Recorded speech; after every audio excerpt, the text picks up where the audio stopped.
Believe it or not, it happened last semester that my guru here accidentally hit the screen, and it was on, there's 3 different settings. One of them is light speed. So the entire 2-hour lecture was about 3 minutes long.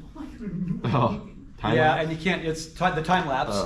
But then the other one, another day, hit it inadvertently and it went to photo. There were over 10,000 photos of that lecture. Oh, so I guess if you took the photos and you're like a deck of cards and you'd be able to watch the whole lecture. Yeah. But over 10,000 photos. So needless to say, I think I lost both of those classes. All right, so today we're going to work on a very powerful, very important set of derivative formulas. We're going to learn how to differentiate the inverse trig functions, and they do come up. They are important. They're not as important as the logarithms, say, or the exponentials or things. So if I have y equals, let's start with inverse tan. This is actually considered the most important. This is one of the main functions that we deal with. Okay, put the phone away. I should never see a phone out in a class. That's not a joke. I should never see a phone out in a class. Okay. I had someone in one of my classes yesterday, rather than take notes, they kept standing up and taking pictures. And I said, please stop doing that. Why? I said, you cannot take a picture in my classroom with me in it without my permission. That's crossing a line that cannot be crossed. You can't take a video in the class without my permission. And by the way, I'm never going to say yes to that one. So just take notes. All right, so I've got this. What does the inverse tan even look like? This is a cool graph. So since we restricted the domain to just between -pi/2 and pi/2. This makes the inverse tan graph actually really, really simple to discuss. Because the idea of any inverse graph is you're flipping the graph over the line y equal x. So if I drew the line y equal x and I said flip the graph, wouldn't it look like this? First of all, wouldn't I have horizontal asymptotes? Right off the bat, you say, yeah, you should have horizontal asymptotes. But then the graph itself would look like this. Kind of a cool shape. That's what an inverse tan looks like. If I know what a tan looks like, an inverse tan is actually quite easy. It looks like this. So that means that, like we said before, if I take the tangent of an angle, and that angle, let's use degrees for a moment. If that angle is getting closer and closer and closer and closer to 90 degrees, pull out your calculators for a moment. You've got to get an intuitive feel for this. Put your calculator in degree mode.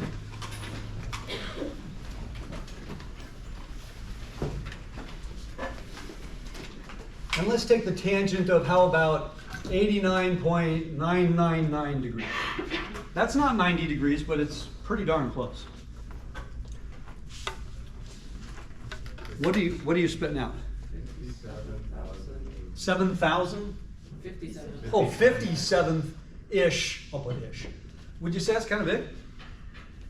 That means if I go out here to almost, I'm going up 57,000 units. Yeah, that's pretty ridiculous. But now the flip side is, if I input a really, really, really, really large value and I say inverse tan of that large value,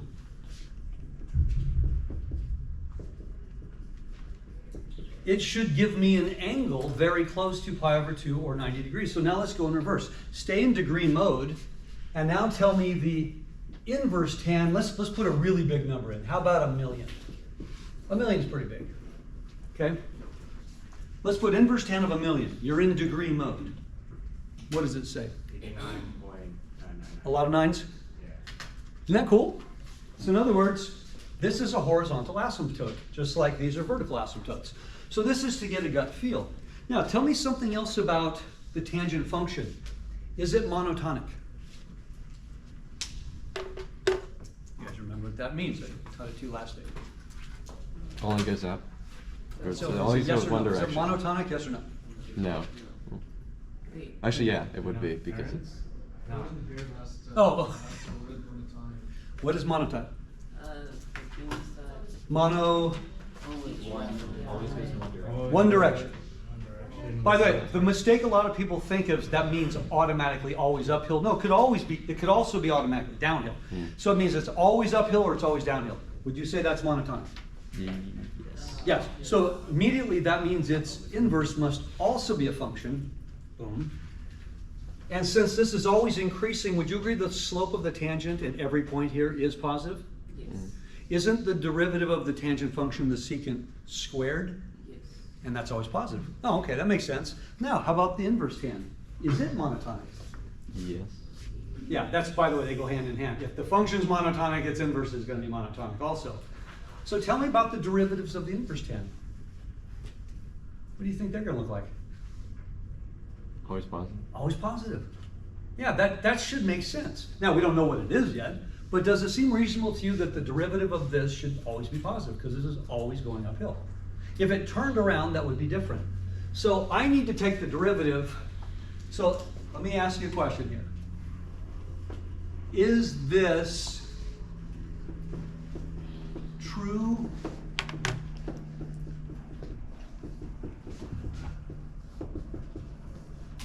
Is this statement true? Yeah. Yes. Is it useful? There is actually an identity. There's a tangent of the sum of angles, like there is with sine and cosine. But there's no formula for the inverse tangent of the sum of angles. There's no expansion I can do, which means that this is a dead end. That is a true statement mathematically, but I can't go anywhere with it, so the limit won't work here. But don't we know the derivative of the tangent function? We know that derivative. So can I use that to my advantage? Yeah. So what we're going to do is, here's our goal. Our goal is to find dy dx. But the way we're going to do it, if y equals the inverse tan of x, what does x equal?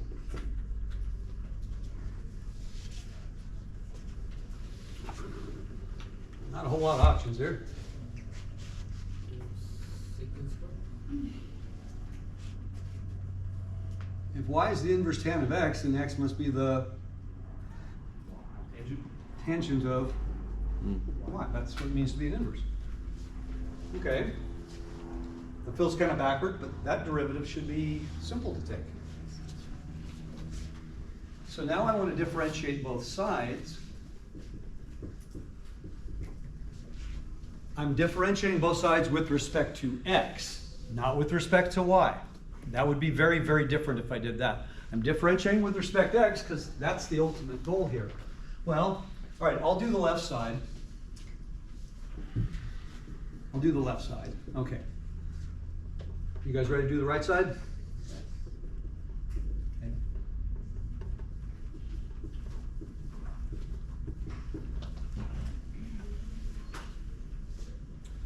Is that tangent of x or tangent of thing?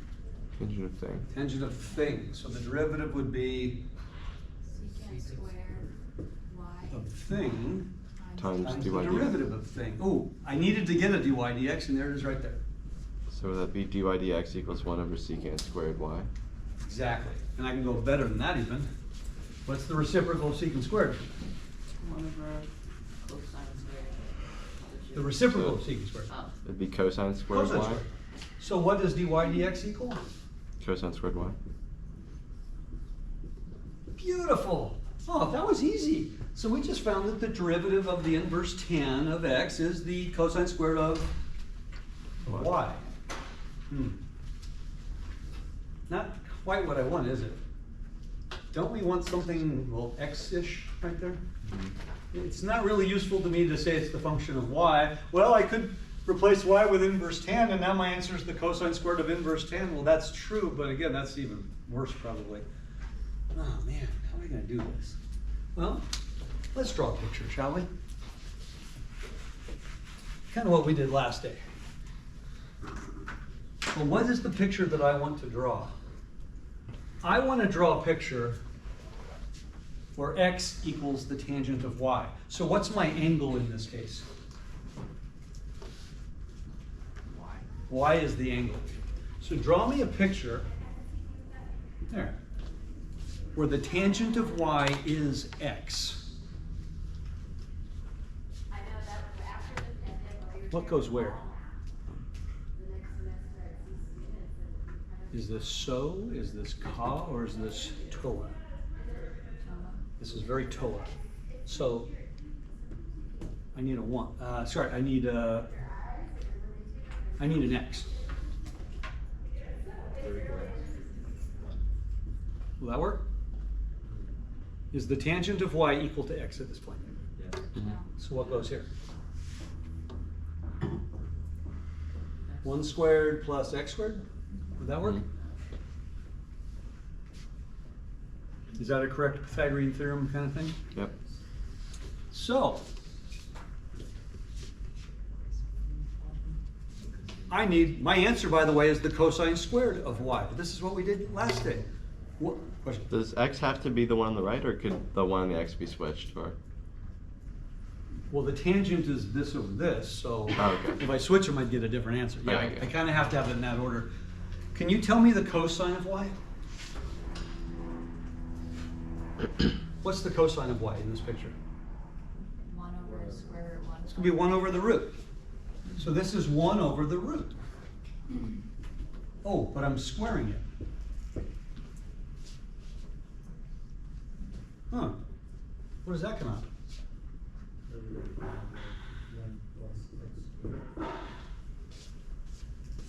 So if y equals the inverse tan of x, then the derivative is simply 1 over 1 plus x squared?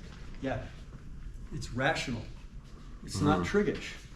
Does that seem kind of odd at first? The derivative of the inverse tan function is a simple rational function? Yeah.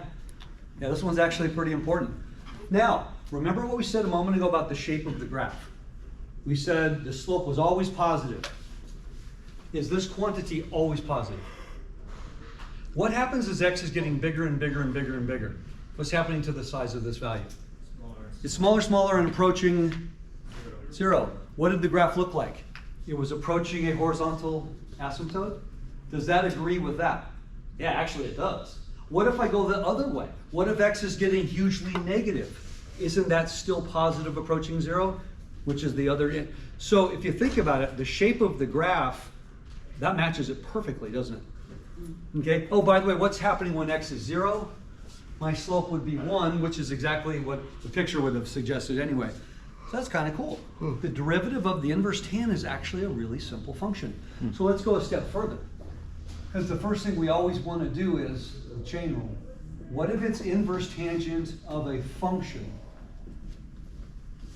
Because you will use inverse tan of x, but you're far more likely to use inverse tan of function. You're going to use e to the x, but you're far more likely to do e to a function. You're going to use log x, you're far more likely to use log of a function. That's why I always have to have the chain rule version. Well, according to what we just said, there should be 1 over 1 plus u squared, whatever u is. times du dy, or dx. U dx, exactly. So let's do a simple example of this. I would like to differentiate the inverse tan of, how about x cubed? So how would I do that?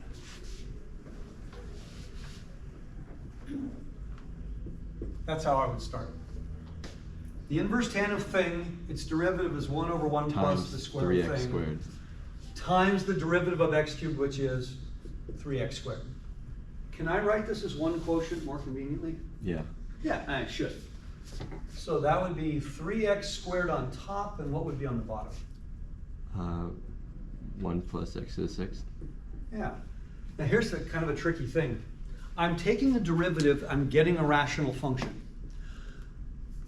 You now know exactly where that answer came from. You know that answer came from the derivative of the inverse tan. The most important part of calculus is not the left to right. Anybody want to tell me what the most important part of calculus is? It says not left to right, it's right to left.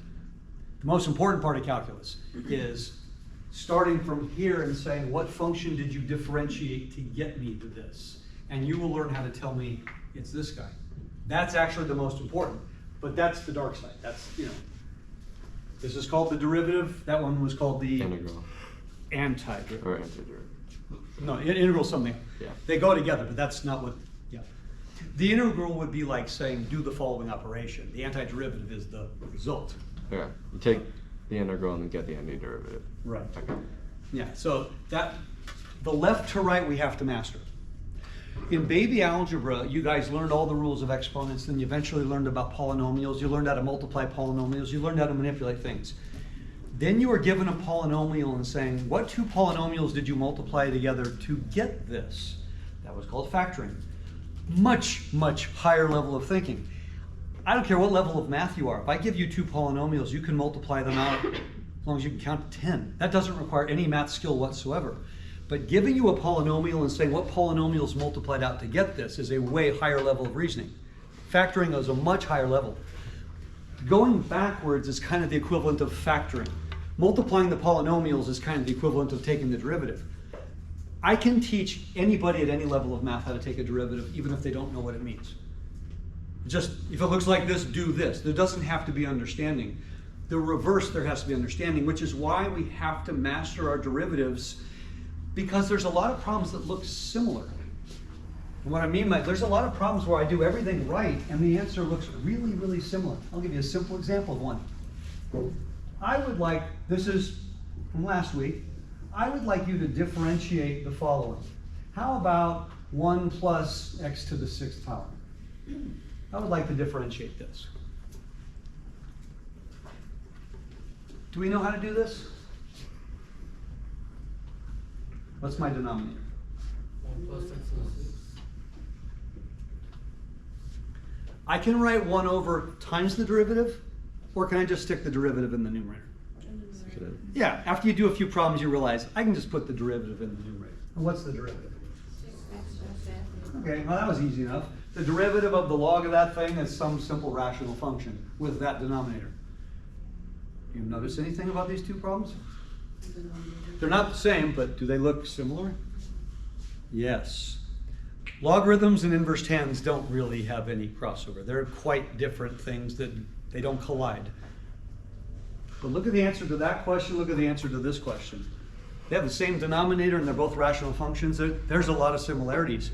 This is one of the reasons you have to master the derivative, because later on a test, I'm going to have this problem and this problem back to back and say, where did they come from? And you have to be able to go forward in order to go in reverse. It's not because you memorize, no. You see patterns and you see similarities and you know, if it looks like this, then I'm supposed to do this.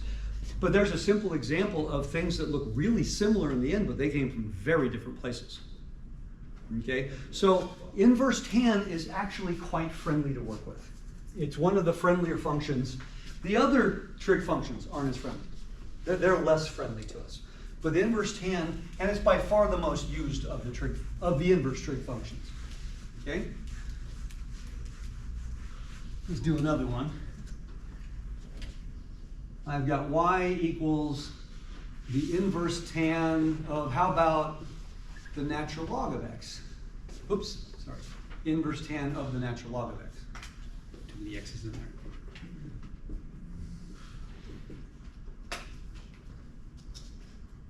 What do you think? What's going here? 1 plus natural log of x squared.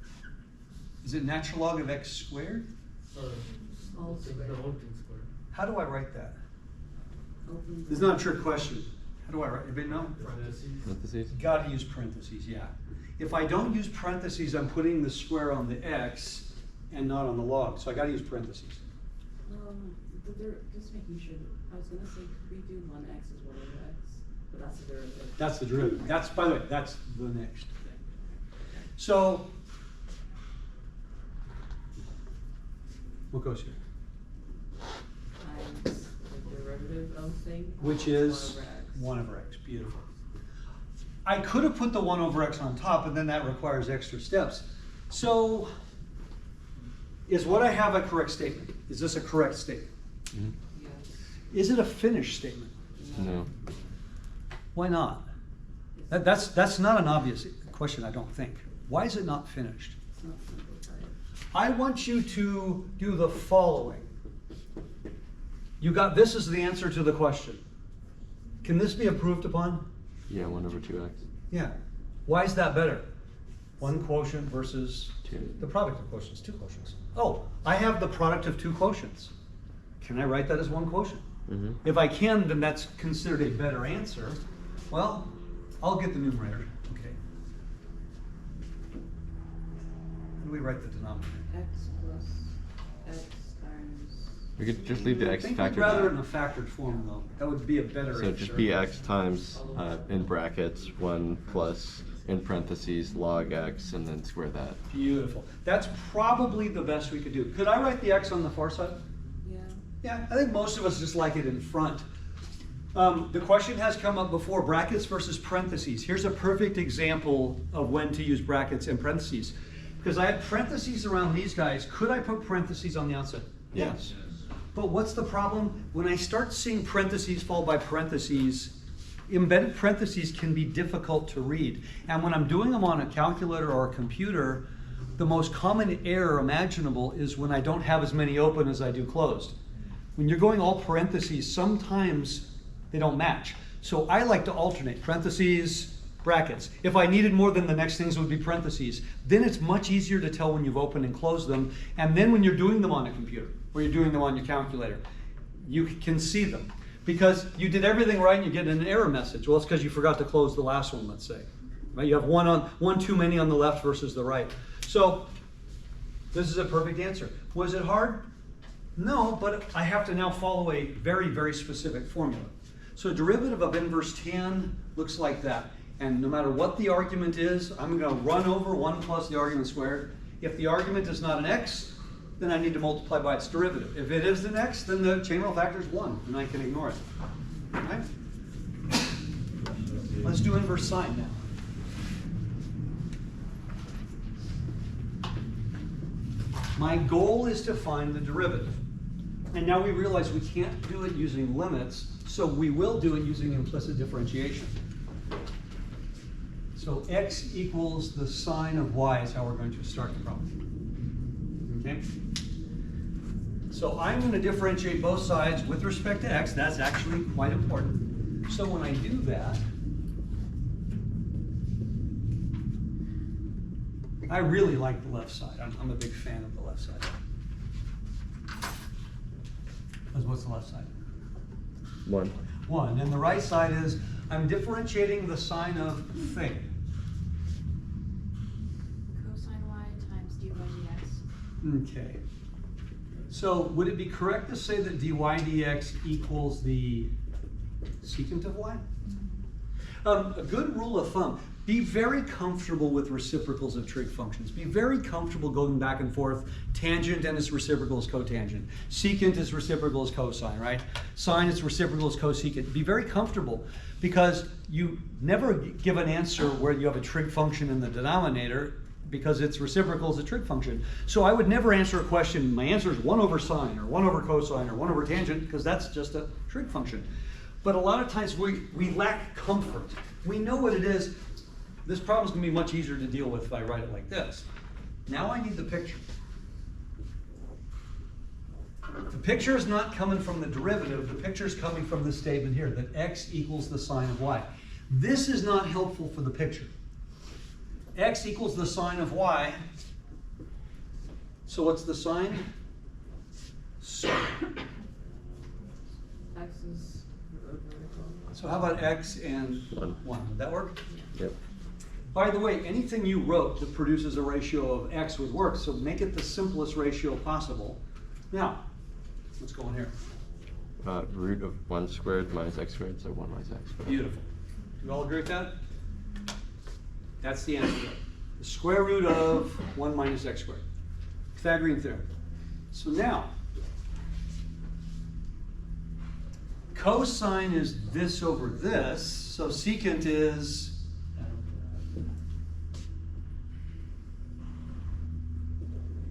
and that's my answer. Whoa. The derivative of the inverse sine, again, doesn't involve anything triggish, and it even has square root.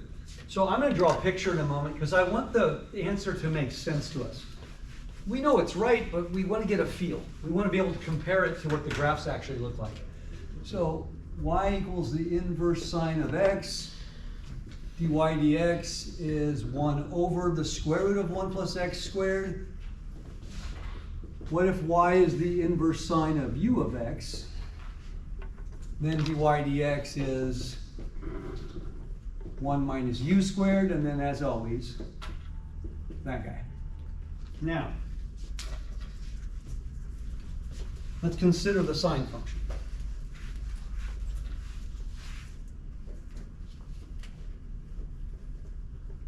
Now, how much of the sine function were we going to use? Do you remember when we developed this last day? We don't go up and down, you know, over and over again. We just did peak to peak, didn't we? Mm-hmm. Yeah. So we went kind of a, that was negative pi over 2, that was pi over 2. Because right here now it's turning around, right here now it's turning around. So there's my y equals sine x, but just from negative pi over 2 to pi over 2. So now let's do, what does the inverse of that look like? Well, I do know the slope at the origin. I know the slope is 1 because sine x looks just like y equal x. And we know their ratio approaches 1. So when I'm doing the inverse, I can take advantage of that. But where this has a horizontal tangent, the inverse therefore should have what? A vertical tangent. Ooh, that'll be interesting. So it's sort of a, and then that would be at 1, negative 1. Where this is 1 and negative 1, this is then pi over 2, and this is negative pi over 2, right? X's and Y's swap places. So, is this monotonic? Is its derivative always positive in that region? Mm-hmm. Well, except at the endpoints, this is always going uphill, agreed? Yeah. What's the derivative of the sine function? Cosine. Cosine. Negative pi over 2 to here, that's fourth quadrant. Cosine's strictly positive in the fourth quadrant, isn't it? Mm-hmm. Cosine's strictly positive in the first quadrant, isn't it? So the derivative of sine is the cosine, and the cosine is positive from here to here. And it is 0 at negative pi over 2 and pi over 2. So this agrees with what we know about the derivative. Now look at the inverse sine. Is this monotonic?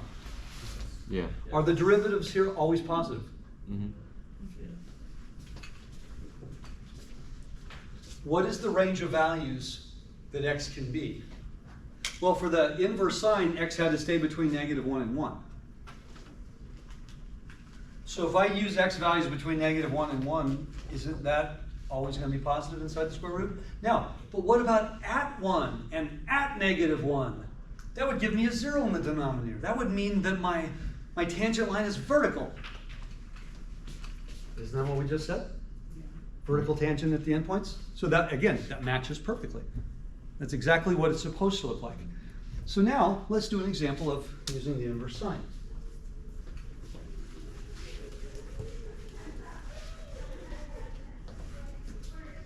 So let's say that y equals the inverse sine of, how about e to the 2x? That's pretty crazy.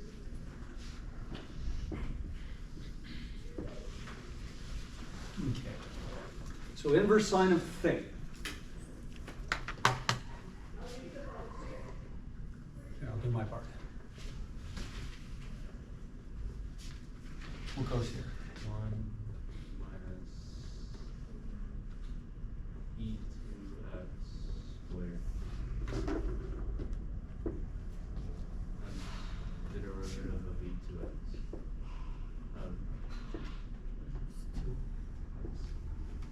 One more 2 there. Everything so far so good? Mm-hmm. Can I simplify that, or should I leave it in parentheses? You can simplify. If your final answer to a question were x cubed squared, wouldn't you write x to the 6th? Mm-hmm. Wouldn't that be less complicated? Yeah. So e to the 4x. I have an exponent and an exponent. Yeah, I'm gonna. Now, what am I doing there? That's where you multiply exponents.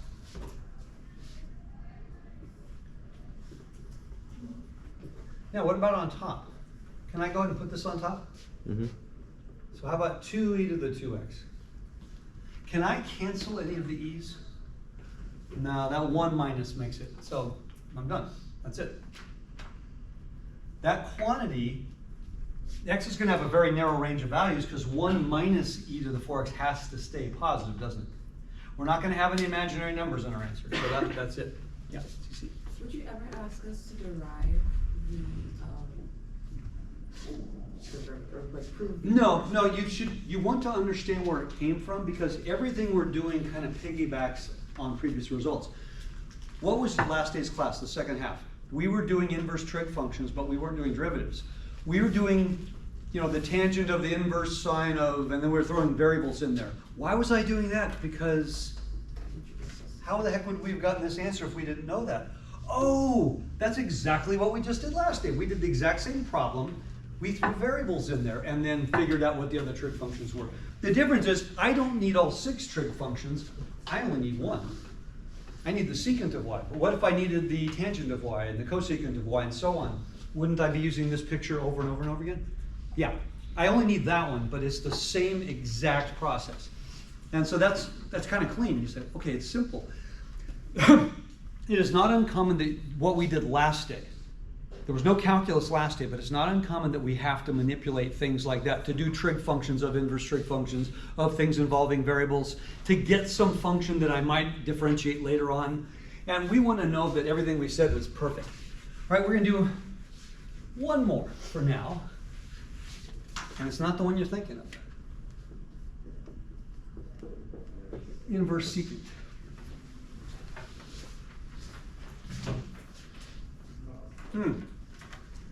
This one is less obvious. So clearly x equals the secant of y. This one is probably the only calculus formula I know of where there is actually not universal agreement. I have 2 different calculus books that I have used in this class that disagree on the derivative of this, which is really interesting. And I'd say it's about 70-30 in terms of which one is more accepted. So I'm going to show you what it is, and then you'll say, oh, I see why we would do that. If you use computer software, there's no guarantee that if you use 2 different software systems, you'd actually get the same answer. Because again, it depends on the person who programmed it. Which Calc 1 class did they have? So what does the secant look like? Well, secant's tricky. So the way most of us learn secant and cosecant, see if you remember this. Let me start with the cosine graph. And I want to graph the secant right on top of it. Some of you may remember doing this. This is how you remember the secant and the cosecant. Okay, secant is the reciprocal of the cosine. So right here the cosine is 1, so is the cosecant. Right here, same thing, same thing. Okay, that's the easy part. All right. Now, as this is going down positively, what's happening to the secant? Isn't it going up because it's the reciprocal? But right here, the cosine is 0.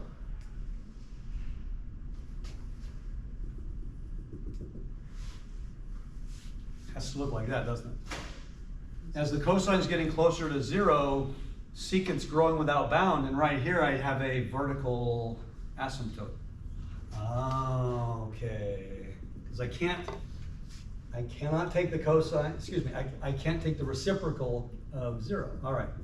So what's happening here? Well, Goes up, how about here? goes down. Ah.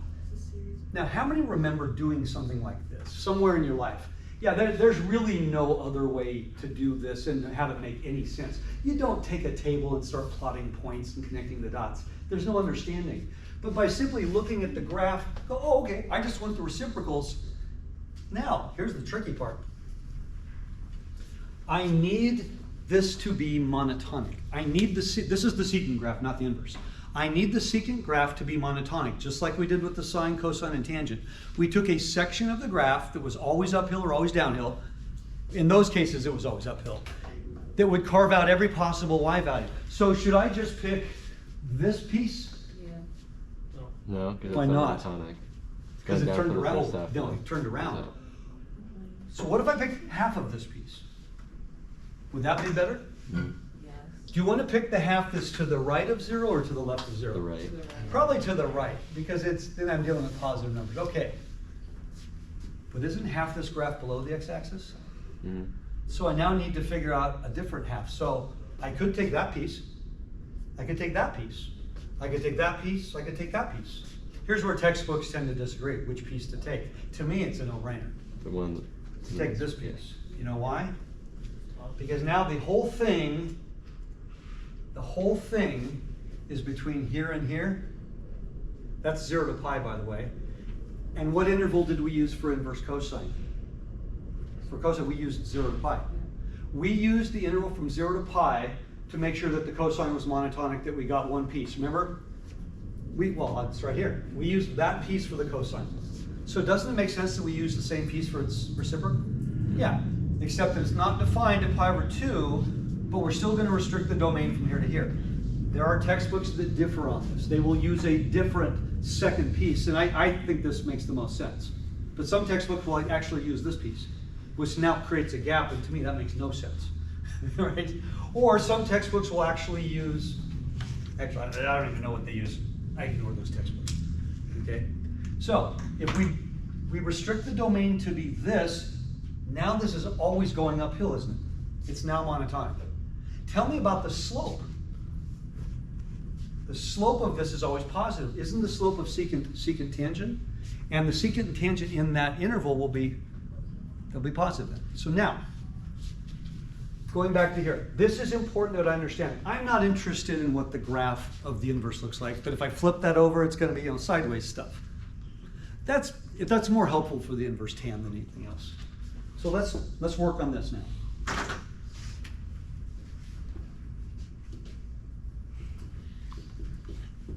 So on the left side I have a 1, on the right side I have a Secant x tan x. Secant x tangent x. this does that. Secant y tan y. Ooh, that's very different, isn't it? dy dx. Yeah, I gotta get that one. Now there's no way to squish those together into one. They're not going to squish together. So what does dy dx equal? Well, it equals the reciprocal of this, which would be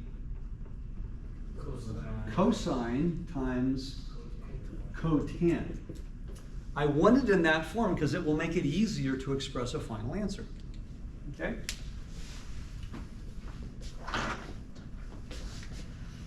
Just like before.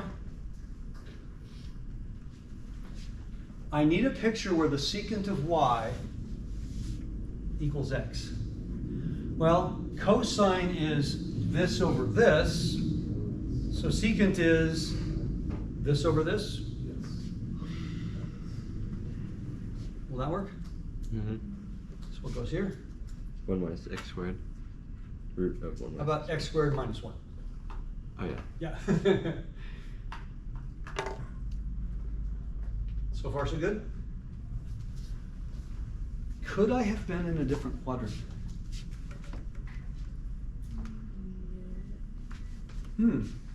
Is it possible I could have been in a different quadrant?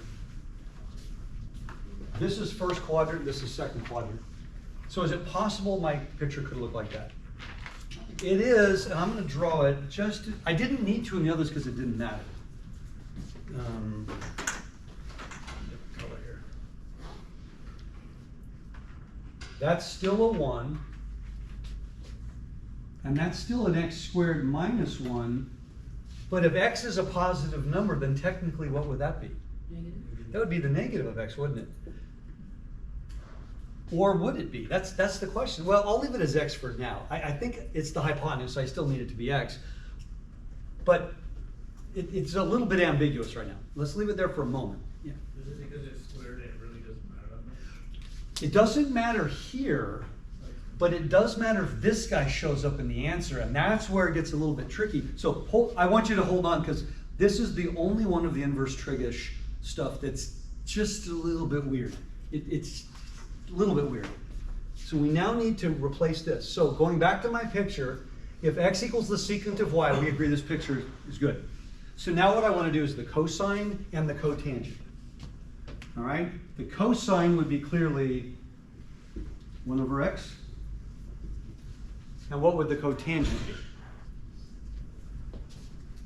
Well, tangent is this over this, so cotangent is This root. this over this. Yeah, So far, so good? Can I squish those together as one quotient?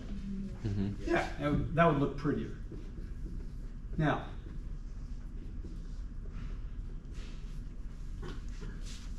going back to the original question, if I asked you to do the inverse secant of x, x is a ratio. The secant function, by the way, just so everybody understands, the secant function will return values that are 1 or greater. They will return values that are -1 or more negative. An easy way to think about it is, if you consider the number line, doesn't cosine stay here? Cosine returns y values in this range. Yes?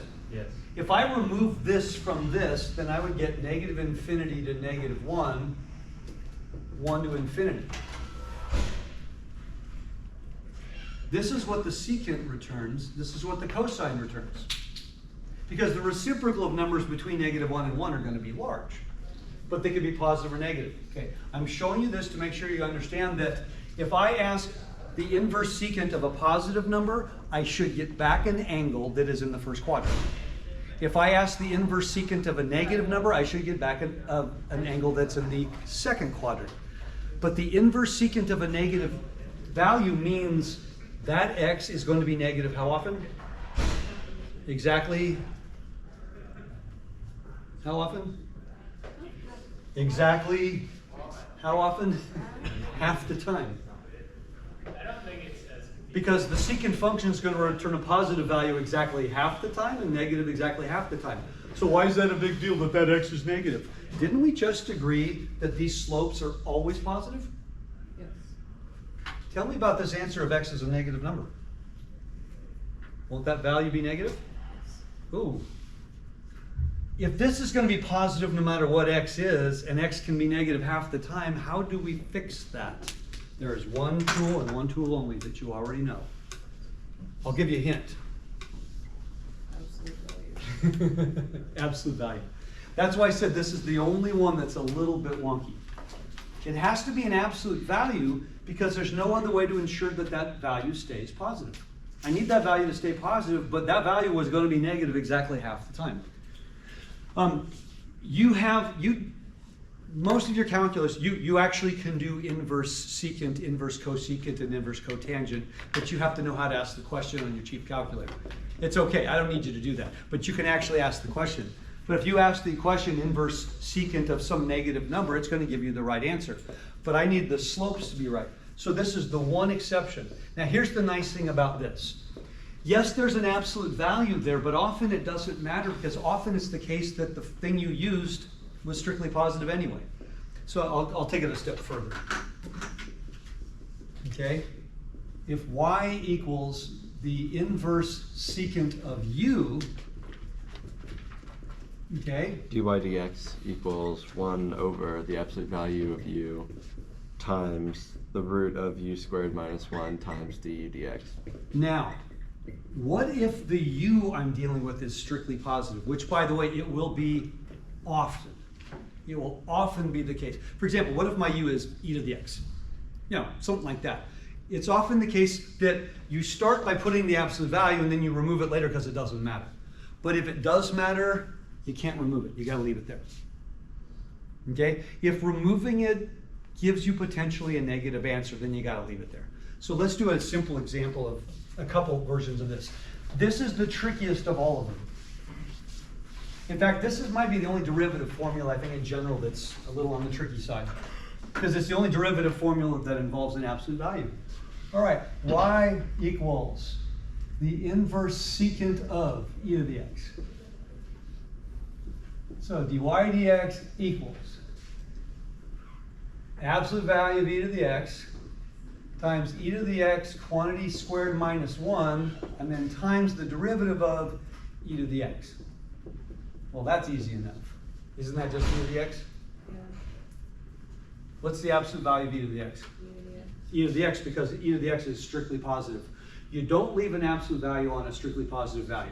You did everything perfectly, everything right, and you said, and my final answer is the absolute value of 7. But isn't that just 7? So no one would leave the absolute value on a number. You take the absolute value. If I have absolute value of a strictly positive quantity, I remove the absolute value.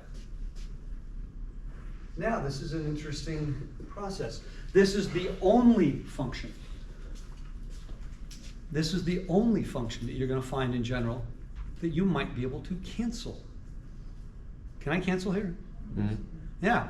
You can't do it with inverse sines. You can't do it with logarithms. You can't do it with exponentials. You can't do it with square roots. Generally speaking, you're not going to be able to ever cancel numerator denominators. Not in general. When you take a derivative, you have what you have. You factor what you can factor. But in inverse secant, it is often the case, not always, but it is often the case, oh my gosh. That's kind of cool, huh? So inverse secant is one of the more fun ones to play with because it's one of the only ones where you can actually employ some algebra to make it easier. So that's the final answer. Interesting. Let's try another one.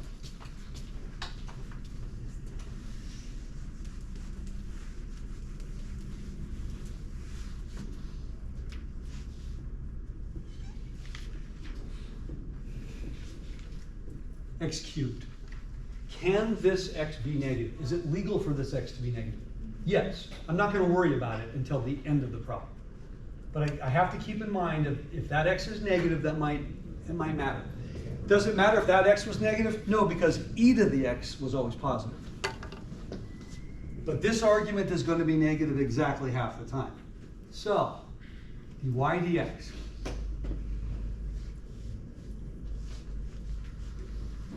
X cubed in absolute value. Yes, I definitely want an absolute value.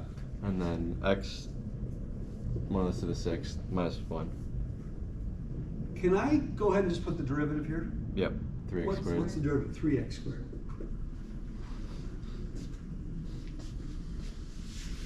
Now this is kind of tricky. Can I cancel? No. Or you shouldn't. This is not an obvious thing. There are some rules with absolute values. When you were writing your epsilon delta proofs, we actually went over one of the really, really important rules. When we did the epsilon delta, this is a very important rule. The absolute value of a product is the product of the absolute values. That is absolutely always true. In fact, if I change that slightly, it's probably not true.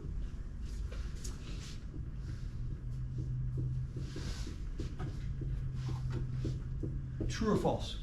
True. But what about the second term? It's always positive, isn't it? So could I say this is just this? Yeah. Is the absolute value of x squared just x squared? Yeah, because it was already positive. Mm-hmm. So then you can't cancel? Oh, why would I want to do that? I can cancel I out. said I can cancel. So if I change this guy, if I change this to absolute value of x times x squared, is that an improvement? Yeah, I just got rid of a bunch of stuff. So I now have what? 3 over. That would be x to the 6th minus 1, and what's going to go here? Absolute value. Absolute value. Absolute value. Is this x now okay to be negative? Yes. But if I drop that absolute value, I have a problem, because now I've given you an answer that's negative half the time. That answer can never be negative. You'd never have to say absolute value of a quantity that is always positive. That's not the issue. I want it to be able to cancel. So I don't need you to rewrite in general, but if I've got x to a power, I should be able to cancel. But it's going to leave me with one absolute value in the end. Wouldn't it be x to the 5th? What do you do here? Multiply. Same base you add. When you're raising to a power, that's when you multiply. By the way, if it helps, Alex, think of it this way. Don't think of it as that. Think of it as x cubed times x cubed. Okay. And then you say, oh yeah, 3 plus 3. Okay. Do we make exponent mistakes even at this level? Yes. Yeah, because sometimes we take it for granted. Oh yeah, that's so easy, but oh, shoot, I haven't done this one in a while.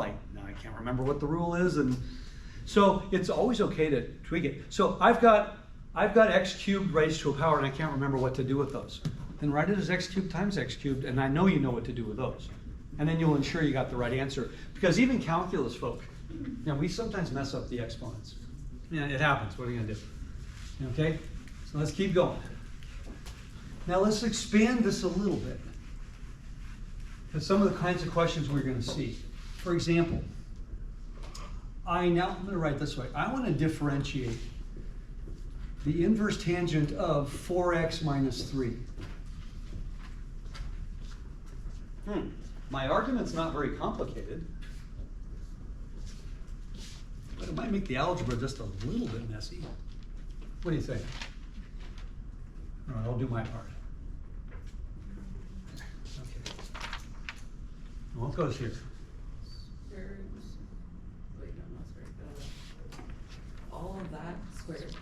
Well, all of that Thing is. squared. The thing squared. Okay, how about just the argument squared? Okay. And then 4 on top. The derivative of the argument is 4, so that goes on top. Now, the formal textbook approach absolutely is you simplify the denominator, but it's in a factored form. No, it's not. It's 1 plus a factored form. That's not factored. So if I simplify the bottom, I'd have 16x squared minus 24x plus 9 plus 1. That's the bottom simplified. That is the formal strict textbook approach. Are we okay with that? Turns out, though, the first answer might be more useful, strangely enough. So I'm telling you right now, I don't care. When we go in reverse, I'm going to give you a hint. When we go in reverse and I say, where did it come from? It is not possible for you to start with this and answer the question. So do you know what the first thing you have to do is change this to this. Then you can answer the question. So from a practical standpoint, yeah, that's a completed answer. This is actually what you should always do. This, if you do any computer software, you look in the back of the book, doesn't matter, that's always the answer. But in reverse, we're going to find that's more practical because I can go in reverse easier. You understand? So do know both. Know the simplified, because if you don't simplify, sometimes it can make it really ugly. So would that be kind of like leaving something like the power of like a fraction, like if you're going to keep using it or putting it back to the root? Yeah, it's... if that was the end of the problem, that's probably more useful, because if I'm going to do this on a calculator, that's more work. Yeah. But if I think I'm going to use this for something else, or maybe leaving it in the first form. Again, this is not about right and wrong. It's about what's it going to be used for at the next stage. In the class, this is the only stage. But understand, in reality, this might be the first of 10 stages. So, just for like a note, should we try to like expand it on and refactor to see if It won't. That's a great question. Here's the problem. And by the way, this comes up a lot. This will come up one of our major formulas when we do our arc length at the end of the course. Think of a number, any integer, square it. Just think anything, keep it small. Now add 1 to it. Is it still a perfect square? No. Only if you're starting with 0. If you take any integer, square it, and add 1 to it, that's no longer a perfect square. So if I take any quantity in general and I square it, that's a perfect square. As soon as I add 1 to it, it's not a perfect square anymore. So is it ever going to be the case where when I do this, I'll be able to factor the result? No, because a sum of squares, we know from baby algebra, has no real factorization. Oh, a squared plus b squared only has complex factorization. So that, by the way, that was the right question to ask, CC. Because absolutely, if we could factor this, we would want to. And I'm going to tell you right now, there's no problem that you're ever going to run into where you're going to be able to factor this.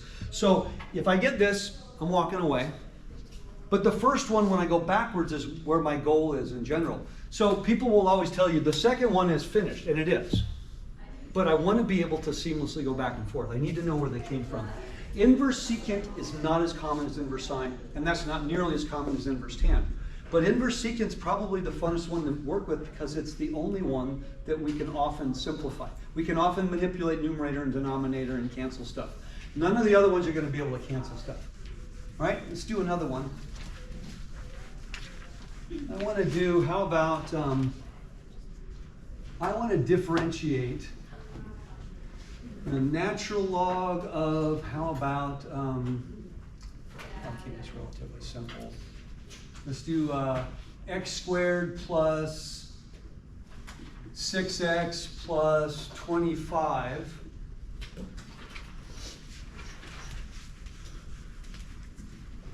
And actually, let's make 3 of those, and then maybe minus 2 inverse tangent of, how about, let's do, what do I want to do? I want this to be really nasty.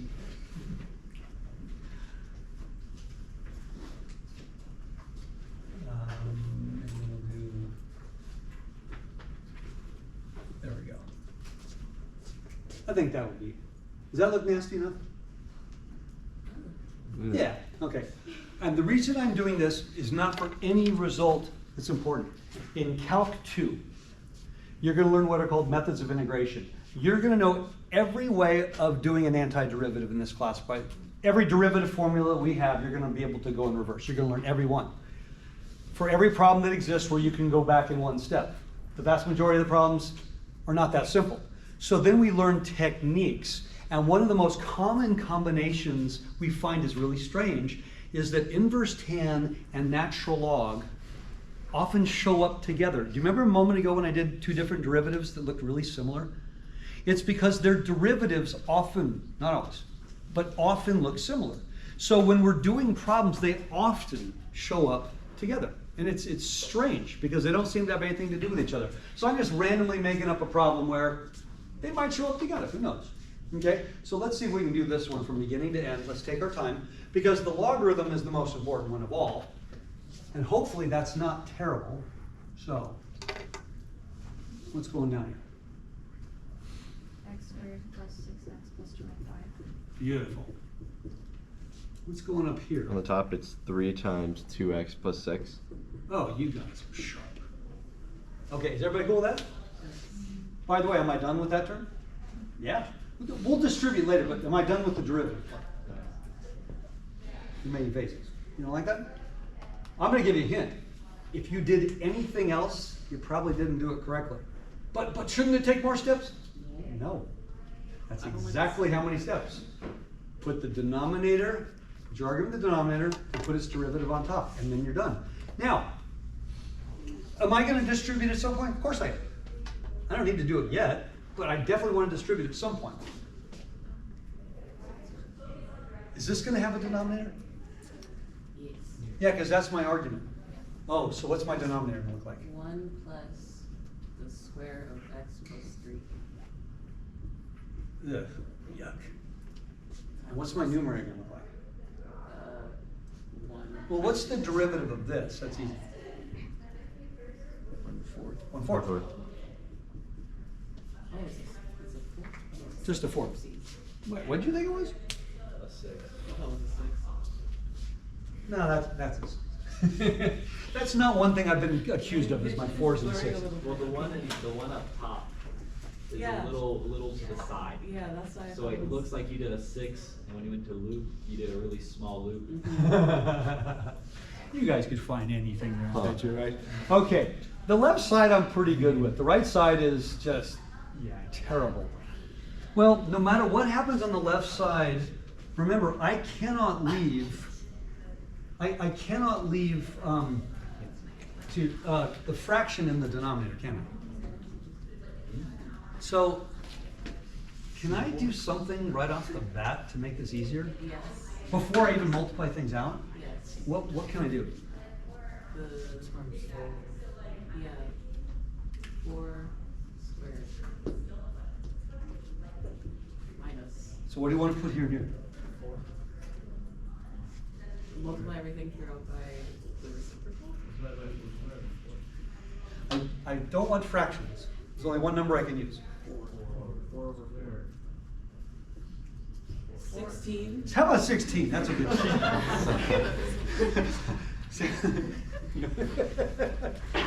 I got a 1/4 squared. The only way I'm getting rid of it was with a 16. Let's just do it all at one time.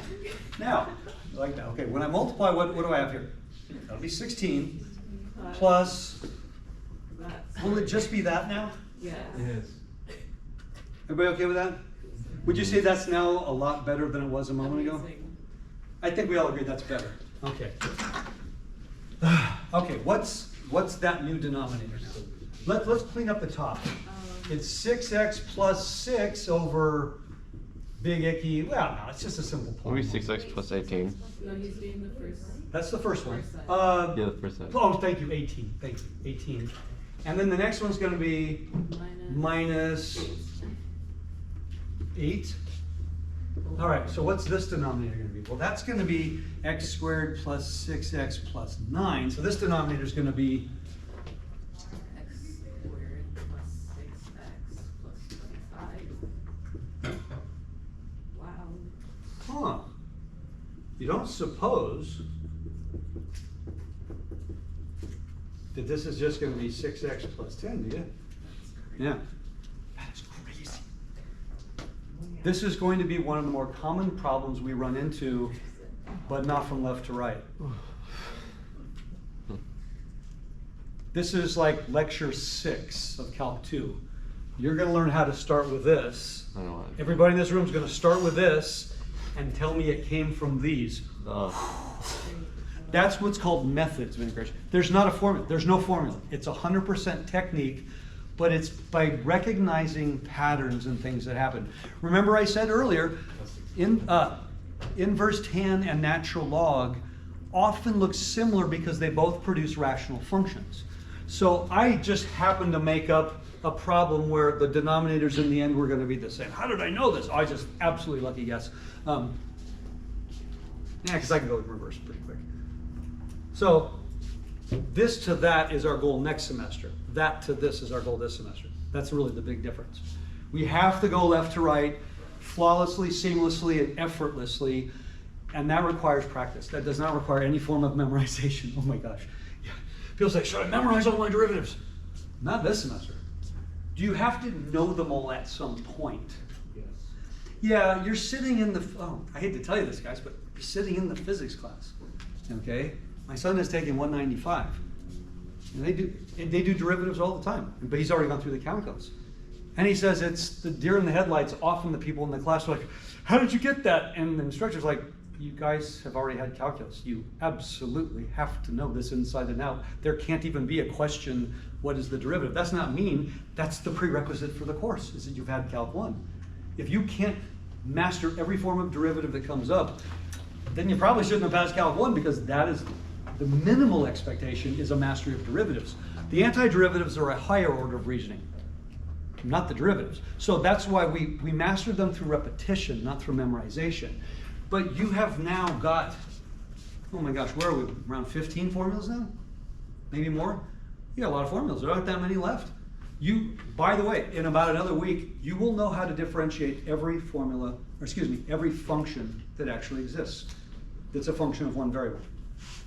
In Calc 3, you learn how to do it when there's more than one variable, but you revert to every formula you learned in this class. There aren't new formulas. There's just new techniques. So in another couple of weeks, everything about derivatives you will have been exposed to. So then it's now let's look at applications of the derivatives. You know, how do I actually use these to answer questions? We don't typically do much in the application range until we're done with derivatives. We've done one application so far, the related rates. But those derivatives are pretty low level so far. The derivatives will get more complicated. We're going to do things like arc length and surface area and all these sorts of things. But this is a good starting point. Okay? Any questions so far?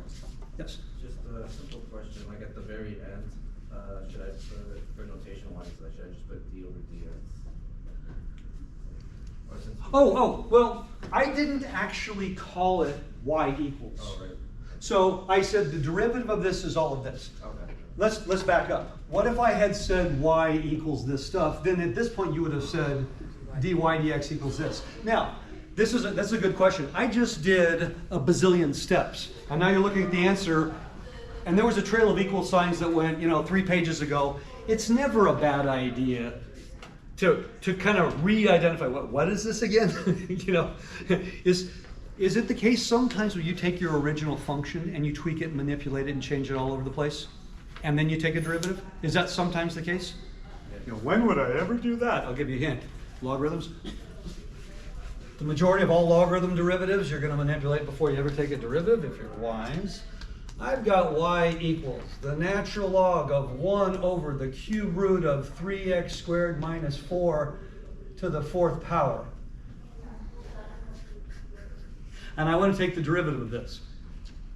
I think I want to manipulate this and change it long before I take a derivative, because the derivative of this would be an absolute nightmare. Can I change this? Yep. First of all, how about if I write it like this, Minus to the what power? 4 Four. over 3. 4. 4 over 3. 4 over 3. Oh, negative. Oh. Good, negative 4 over 3. And let me go one step further.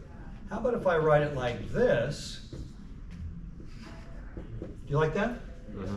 Now I'm going to write dy dx equals. A very bad habit, and calculus students are notorious for this, will write this equals this equals this equals derivative. The function does not equal the derivative. No, I'm done. I manipulated the function because it was wise.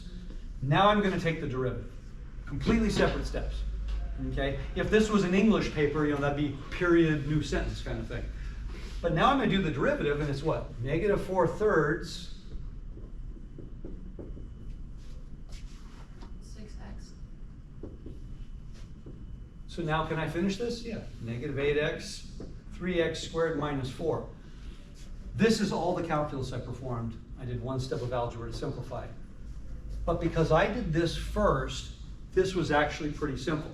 If I don't do this first, can I still get this answer? Yeah. Well, that's the answer. Yeah, the answer is yes, but am I going to get it quickly? Will there be pain and suffering? Well, most certainly. Right? Will there be bloodshed? Probably. Right? Trail of bodies. You're walking over them. You always want to manipulate algebraically before you start the problem. Now, you guys, as a group, I will say that, but until you do it, you don't always know. But many of you have already done this. I gave you quotients, for example, where there's x to a power in the denominator, and you say, hey, let me move it up top, make it easier. I gave you a quotient with a trig function in the denominator. You said, let me move it up top, make it easier. That's the kind of thinking I want you to be able to do. If I do that, I'm far more likely to get a right answer because I made the problem so much simpler. This is a statement I say in every calculus class all the time. If you can make the problem simpler before you start, do that. You're not doing any calculus yet. You're changing the problem into a form that is far more user-friendly. The answer's not going to change. Just getting there will be a lot simpler and a lot shorter. You don't ever have to do that. But if you don't do that, the chances of you getting to the end of the problem correctly are lessened because you've added a lot of steps. And the algebra we added sometimes can be really, really gnarly. Particularly true with trig, we know. That if I don't manipulate trig stuff early, it's really hard to manipulate it later because now I have to apply so many more things and identities and stuff. Okay? All right, let me do the roll thing real quick. We will review when we come.